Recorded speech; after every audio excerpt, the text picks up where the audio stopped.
Guys, welcome to the show. Before we get to this episode with Darr Colburn and Phil Cramer, I want to thank the sponsors of this podcast. I want to thank GoHunt.com and its application season.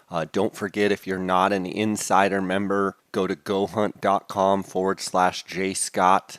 That's going to get you, just by signing up, it's going to get you a $50 Go Hunt Gear Shop gift card.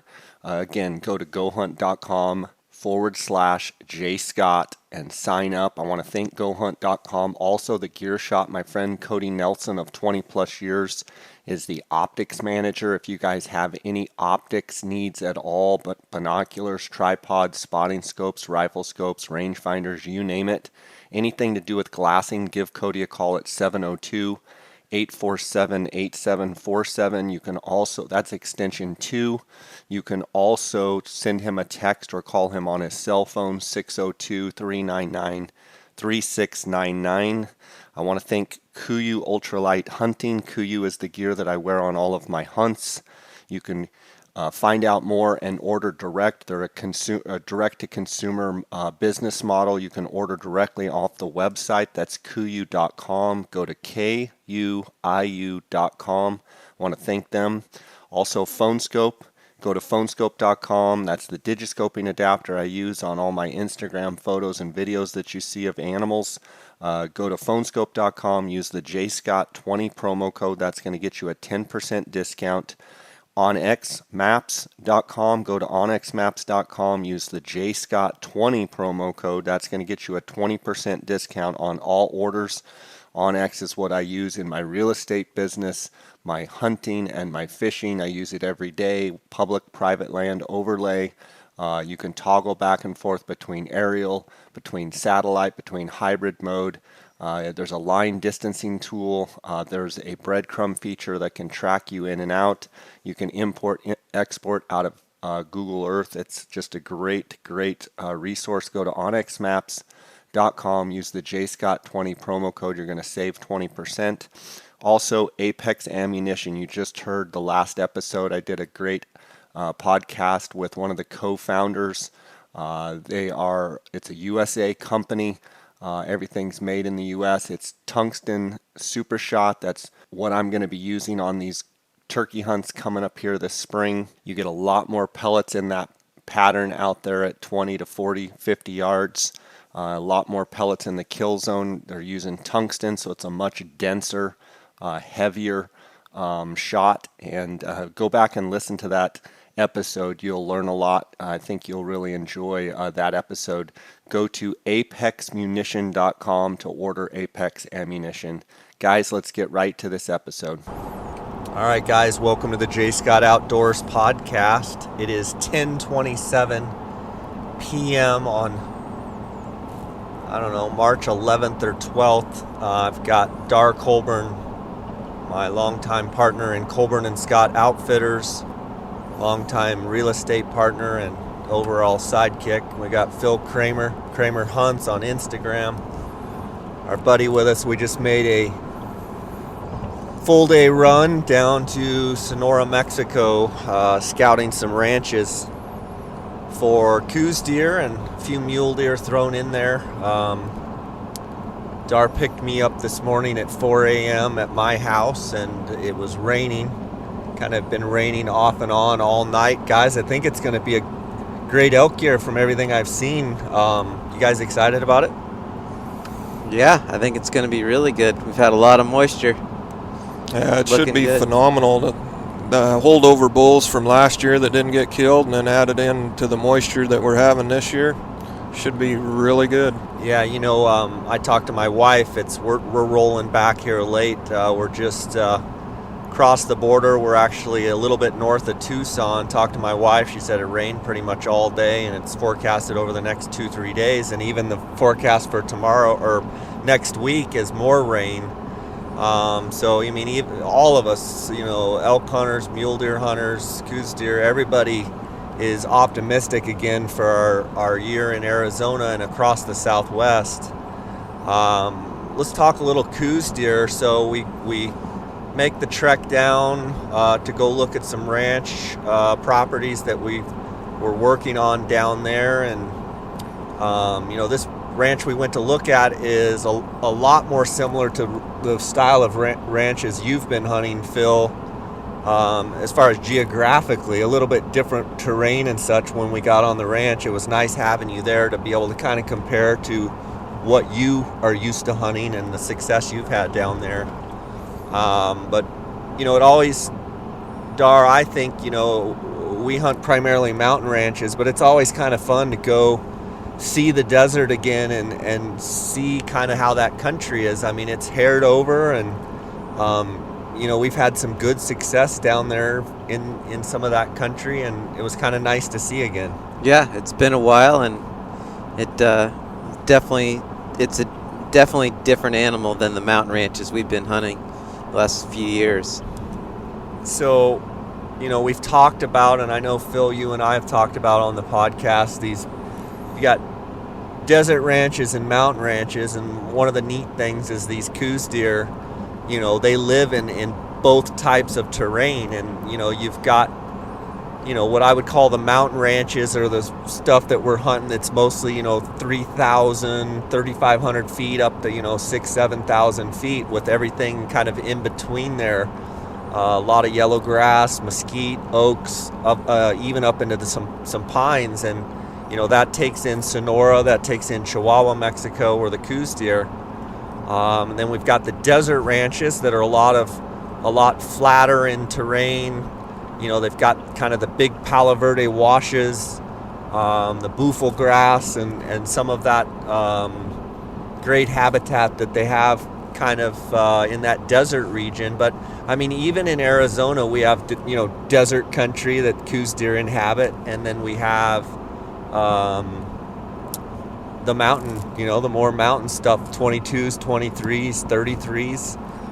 It's just so cool to have a deer that can get by in pretty much any zone, and even out on the flat desert floor, they can live, even up in the pines, 8,000 feet, so, Mount Lemmon, some of the stuff in 33.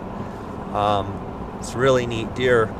So we make this kind of a bombing run. Darr picks me up at 4. Phil was already early out there waiting for us off I-10, and we go bombing down, cross the border. We crossed today at Nogales. I want to say it took us, about 4 hours, I think, to get to the border. Is that about right? A little less than that. A little less. Oh, coming back? Yeah, coming back tonight. It's all seeming kind of like a blur. Yeah, it took us about 4 hours from the ranch to the border. Ranch turnoff to the border. Yeah. So we blow down there this morning, kind of got there, I don't know, around 10:30. Or maybe we hit the ranch maybe closer, just under 11. Yep. Yeah. Drove around, big property, and it's always interesting to just see, with some of these ranches, Phil, you hunt some ranches that have a lot of water, a lot of dirt tanks, a lot of pilas and bevendettos, I think is what you call them. Mm-hmm. Bevendettos, drinkers. Talk about, let's just kind of jump from today a little bit and talk about your season last year, with everything being so wet and having so much water on your ranches, how the benefit of having great antlers, but making sometimes conditions tough because of the availability of water. You bet. We had a great antler growth year for our country down there, and we actually had a lot of big bucks going into the season on camera. We were really excited for it, and we got some kind of unusual rains in December and then again in January, and they just put water everywhere on the ground, and the feed was saturated, everything was wet, and it's kind of a catch-22. It's really good for the animals. They're nice and healthy and out moving around, but when you're relying on water to be up your success rate on killing these deer, it really throws a wrench into the plans. And even though we had probably more big bucks on camera than we've ever seen, we just didn't really get them killed. And it's due to the water being so spread out. They didn't have to rely on those repressos and bevendettos to come get a drink. And even though it was kind of hard to swallow on bringing home, some guys without filling their tags, it really gets us excited for next year, because those big bucks didn't get killed, and they should be just as big, if not bigger, than what they were last year coming into next year. So, I think that's one cool thing with the way that you guys have your program there and how you run your business is, you're trying to everybody to shoot mature, big, solid deer, so that the following year, maybe you pass a buck and maybe you don't get one this year, but he'll be mostly bigger next year. And I know I've seen some of the pictures of the bucks on Instagram, Cramer hunts, if you guys haven't been on there. But those desert deer, there's just something about them. The bone density seems like they got good mass, just really, really good bucks. And you mentioned you had, some of the best bucks you've seen down there and weren't able to get them all killed. I mean, those deer could realistically, be considerably bigger even next year, right? for sure. And as we kind of saw today on our trip, even though we were a little bit further west than where I've been hunting, we saw how there was still quite a bit of green and a lot of good feed left that really didn't get hurt during the winter. So the deer we didn't kill, or they did their rut and they didn't have to really work hard to recoup the body weight that they lost during the rut. So they should go into this year in great shape. And man, it really gets a guy excited for what the possibilities are. One thing you touched on it is, I noticed today, even where we were, it's pretty arid. There's some haired over stuff, but like you said, it was already starting to green up, and this is going into the dry season. But for me, from what I saw, and we weren't over in your country, so to speak, we're kind of down in that area, but not exactly. But I've got to think that you're super optimistic with the fact that we had a great November, December, lots of moisture throughout the winter. Now we're having good spring. Going into the dry season down there, all the tanks got a lot of water. It was starting to sprinkle on us today coming out of there. So as far as capacity, I'm excited for all of the stuff that Darr and I have going as well, because I've seen it in times like this where you go down, you look at ranches in March, and man, everything's popcorn fart dry. It kind of makes you think, well, how's it going to be? Right. Yeah. From what we saw today, I think it's going to be going into next year in really good shape this next season. Like you said, we're coming into the dry season down there where water's normally really scarce, and it looked good. Even though, like you said, we were in a little bit more arid part, there was still really good water in the reservoirs that feed the drinkers, and should get them through this dry period in really good shape, where they don't have to rely on one water source, where it can kind of spread the deer out and reduce the predation. Everything's pointing to a great year coming up. Last year you ended up, I was coming out of, I think, crossing the border, and you sent me a picture of a buck, and you said you had to kind of change things up with the strategy with it being so wet. So just so the listeners understand, a lot of times Phil's able to sit these big repressos, these big dirt tanks, and see sometimes 20, 30, 40, 50 deer. A lot of deer. But when you've got everything so wet, you've got dew on the grass, it may cut down to what, Phil? Sometimes 2 to sometimes 4 none to 10. Yep. There was a number of days that I didn't have any deer come in. I saw them, but they weren't coming in to drink. They didn't need that freestanding water because they were getting it off the feed. Yeah, and you kind of switched up tactics and went to glassing. Yep, had to go old school. Kind of old schooled it, and you shot a really nice buck. I did, and that's fortunate for the properties that we have. Is even though we rely heavily on water, when I have a situation like we did this year, we still have some glassable country and get out there and able to watch the deer rut and try and pinpoint a shooter and then make a stalk on it. And came down to the last day, but I was lucky enough to get it done, and like I said, I can't help but thinking of all the big bucks we had on camera and saw that we didn't kill, and I'm juiced, Jay. I'm excited. I know we all kind of got fired up today just driving around and checking out country. Brings up something, you know, Darr, we've had our share of hunting some desert mule deer, but we tend to want to, when we're down on these ranches, we've had places where we've had mule deer tags in our pocket when we're hunting ourselves and coos deer tags, and it seems like you and I always end up glassing for coos deer and don't pay as much attention to the mule deer. We've got some opportunities where we're looking at, you know, trying to find some spot and stock mule deer opportunities, and we think we found a few. Would be interested to see if anybody listening out there, if you're interested in mule deer hunting, we might have some opportunities this coming year. I get asked, and I know Darr, you do too, about every year guys wanting to know about some spot and stock, you know, glass them up style mule deer hunting, and it's nice to have a few of those opportunities. And you know, seeing a couple of those sheds today, and seeing some of that country where those mule deer are living, it's pretty cool to be able to be up on a desert knob and be glassing both coos deer and mule deer. Yeah, and I mean the opportunity for both in the same area is pretty high on these ranches, so that's kind of exciting. Yeah, for sure. It's an awesome time of year. You know, right now I'm really, my mind is focused around trying to get my turkey hunts. I know Darr, I know your boys have a juniors hunt, and I think a regular season hunt, and you're going to do some Gould's guiding. I know Phil, you've drawn a Gould's tag in Arizona. I'm going to complete your Royal Slam. Yes, sir.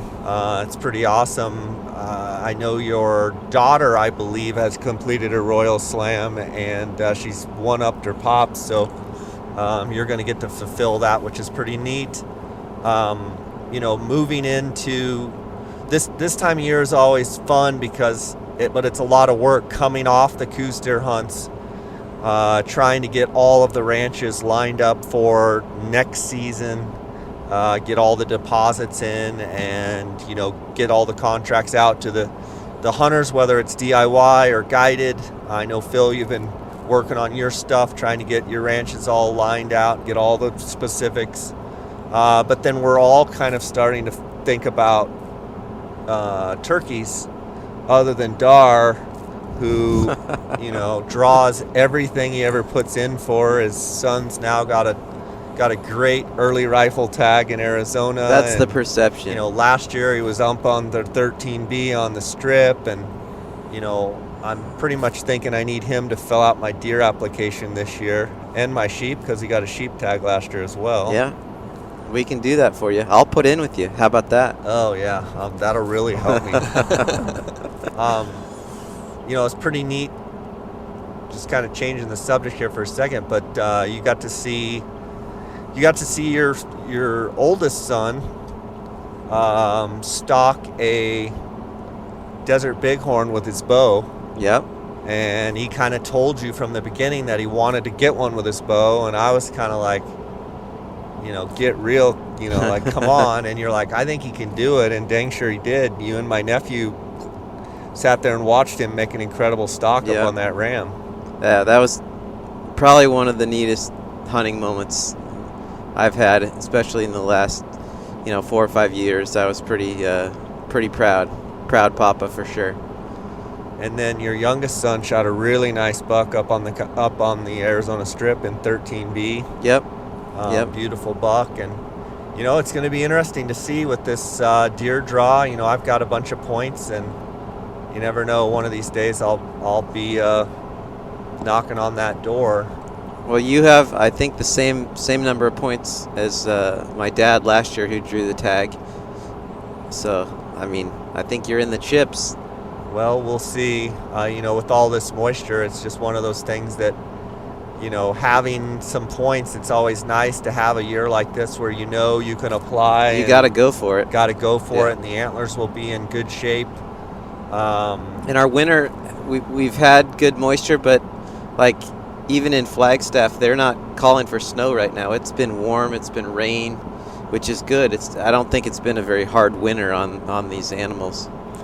Yeah, I mean, some of the interesting things, I talked to someone in Colorado. They were talking about they had like 7 feet of snow in the month of February.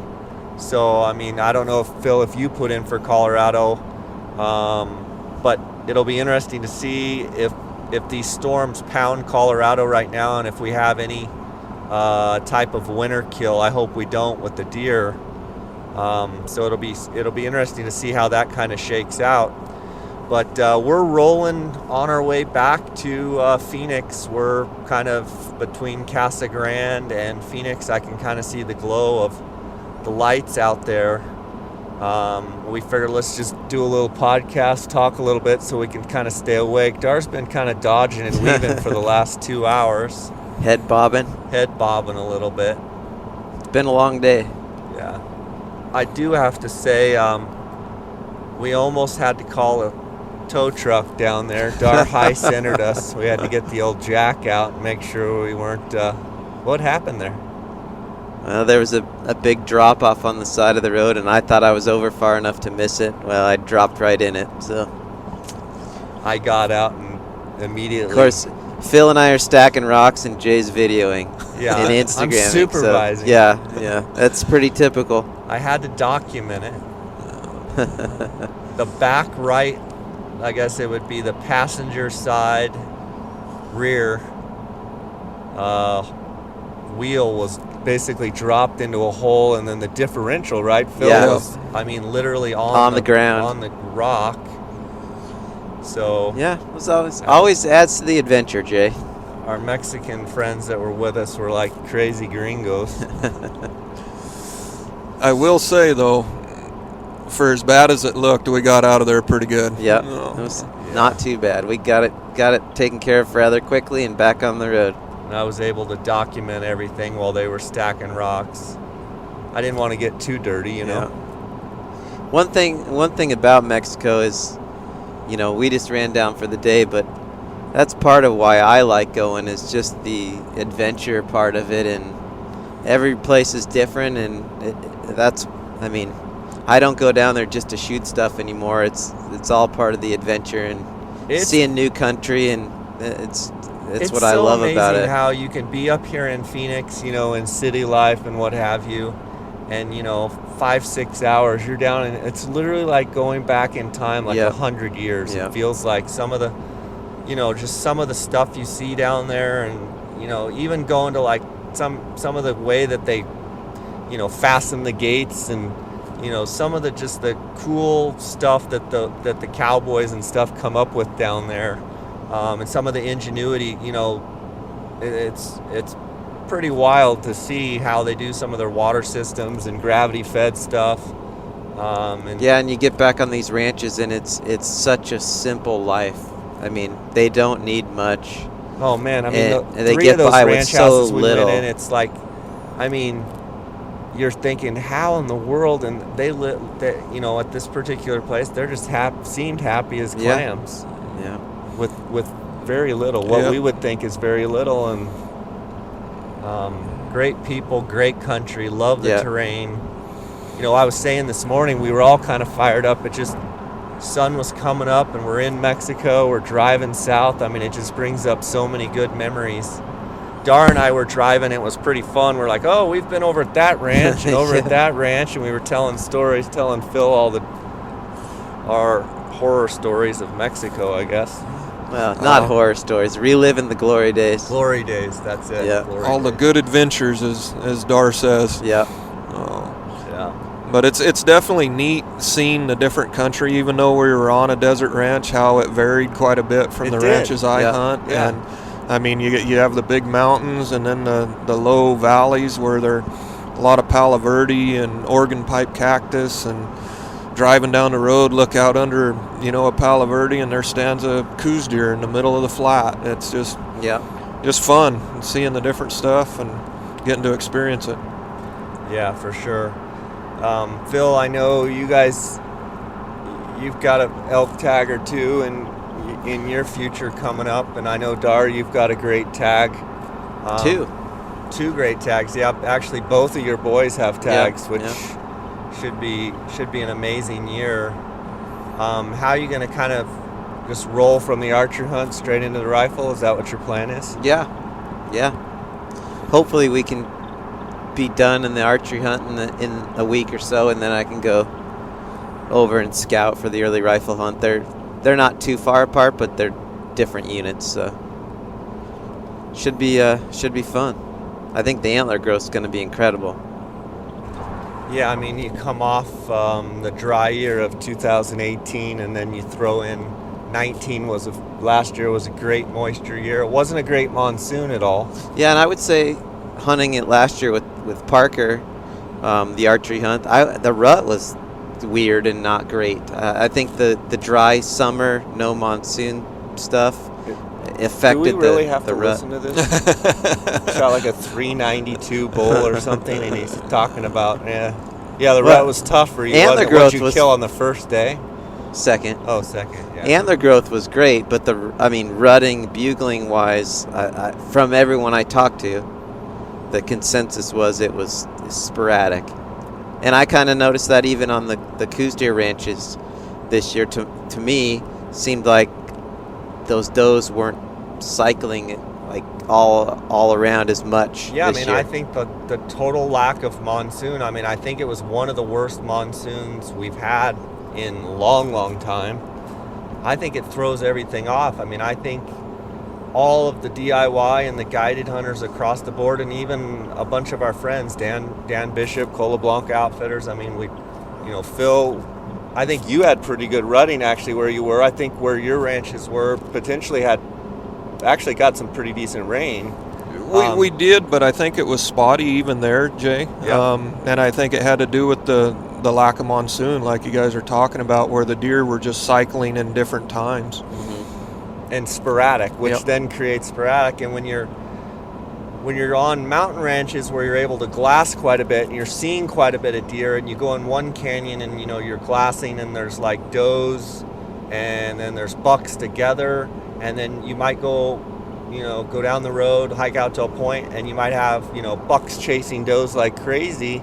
I mean, Darr, you and Parker went kind of on a early kind of an exploratory mission between Christmas around New Year's, and you called me down there and were like, Jay, the deer are rutting around. Yeah, like fighting, breaking antlers. Yeah, like you were almost ready to shoot a buck, I think. Yep.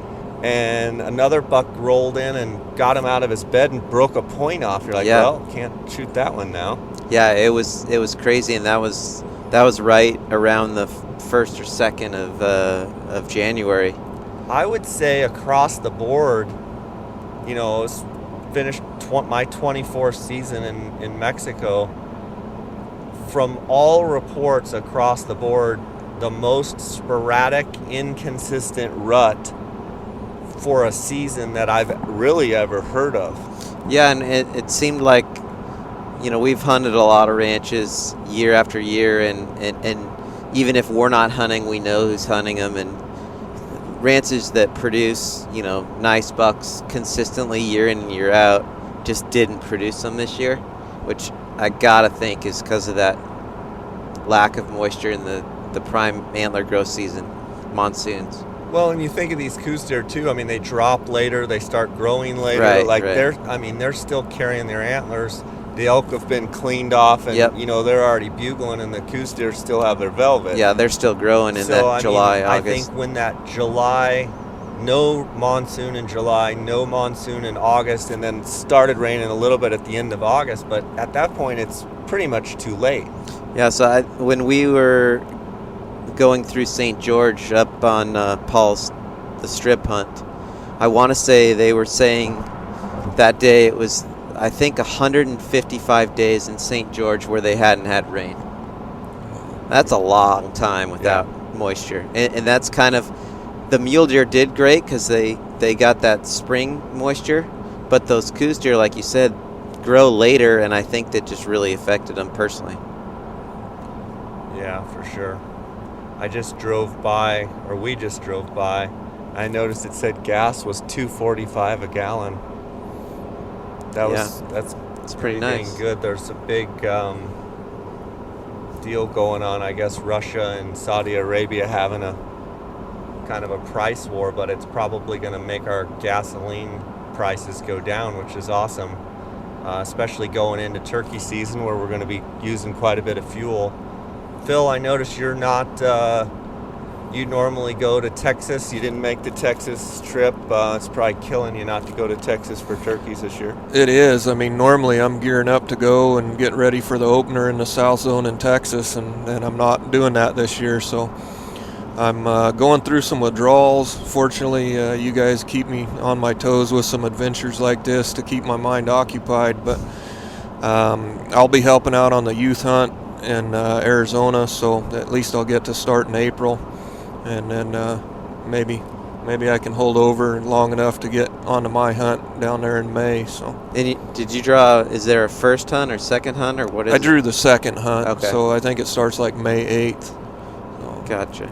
You know, one thing about that second hunt, I think it's a really good time. It's a little late this year. I think the 8th is about as late as they'll run start that second hunt. But one thing I like about that is a lot of times those hens are, you know, as soon as they fly off the limb, they're headed to the nest. Yeah. And some of them are, you know, on the nests.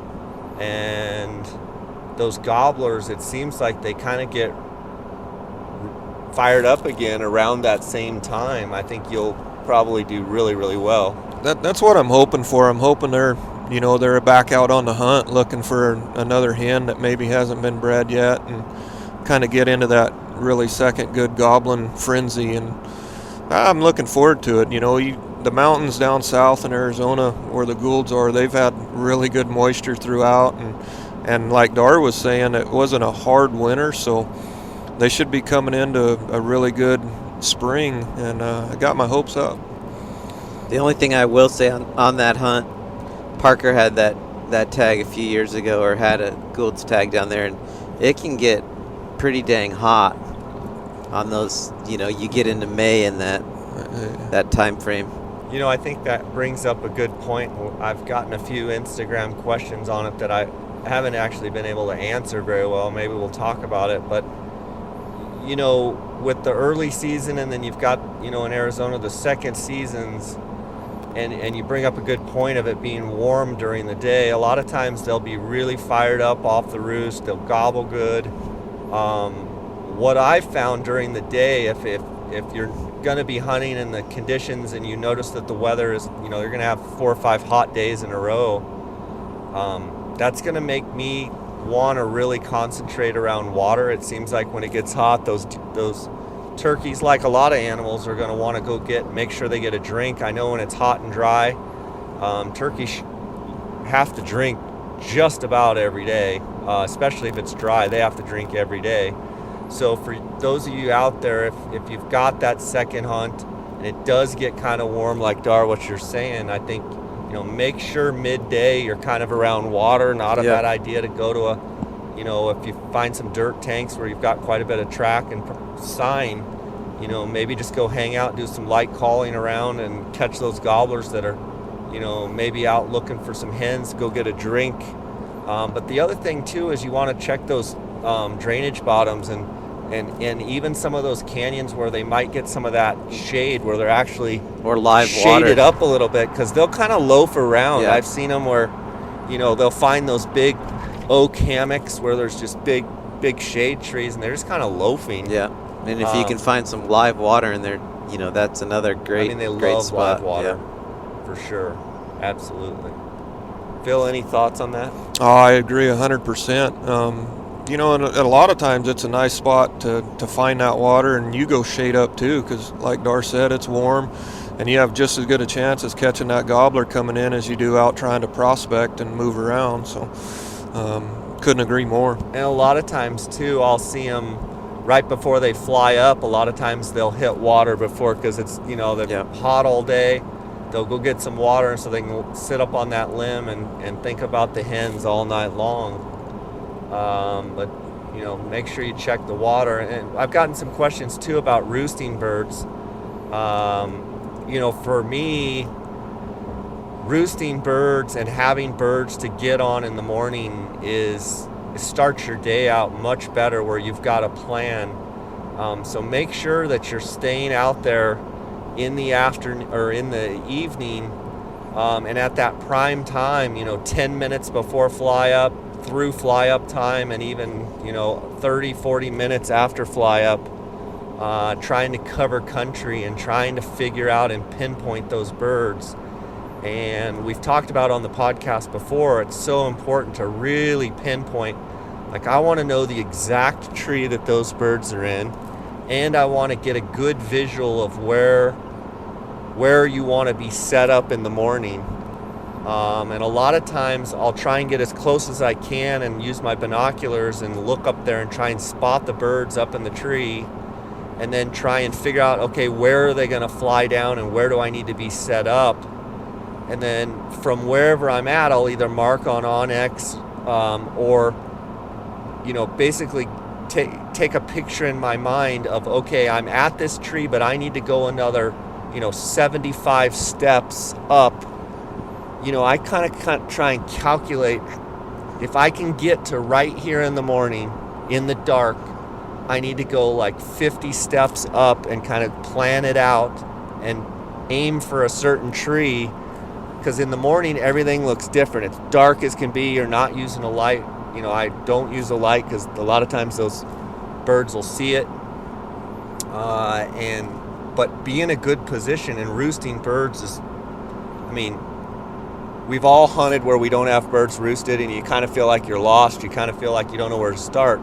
If you've got a place picked out, birds roosted, at least you have some birds to work first thing right off the roost. Well, and along those lines, like you said, you take that mental picture in your mind, but then really paying attention on how to get back into it in the morning. When you're leaving that spot in the dark, marking, whether it be breadcrumbs or on your onX, or physically marking it the way in by trees or landmarks, so that way the next morning in the dark you can get in there quiet and get set up where you need to be. For sure. Yeah, and I even like to try and find an opening to set up in, so you're not brushed up, so that it's not too thick where you're at. And a lot of times I'll set the decoys out that night if I can. Yeah, that's a good thing to point out, Darr.